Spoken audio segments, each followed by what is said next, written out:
through the house, not intending to buy it, but when we came through it, we noticed all the woodwork and stuff like that, and we just fell in love with it. We just fell in love with, even though people come in and say, "Oh my God, I mean, this thing needs everything," which it did, but we could see beyond that and see the potential, the room sizes, the woodwork, stuff like that, you know. And probably because we've restored other homes, maybe not as historical as my mother wanted me to say this, is that when I was 12 years old, we lived in the house next door right there. Oh.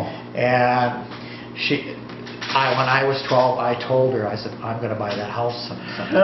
Yeah. Yes, and she had told Mrs. Kerr, the owner of that, back then and she says, "Well," of course, she always called me Danny, you know, and I said, "Well, I hope Danny gets this," but we did call Mrs. Kerr back in the 90s to see if she's willing to. She would never sell it, but when she passed on, then it became available. But it was my intention all since I was 12 to see it. And this house was never for sale. We're only the third owners of this house since 1895. So, but and then when you started out, it sounds like everything had to be done. Everything.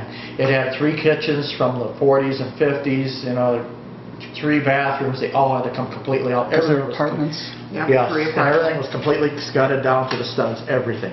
We actually left the woodwork in place, you know, on that, so you know how some people, they'll take it off and then sheetrock it or whatever and put it back on, nothing quite fits. We left it on and snuck the drywall behind it. It took all the lath and stuff. It had 2 layers of lath on it, one on the exterior inside and one on the interior. Take all that out.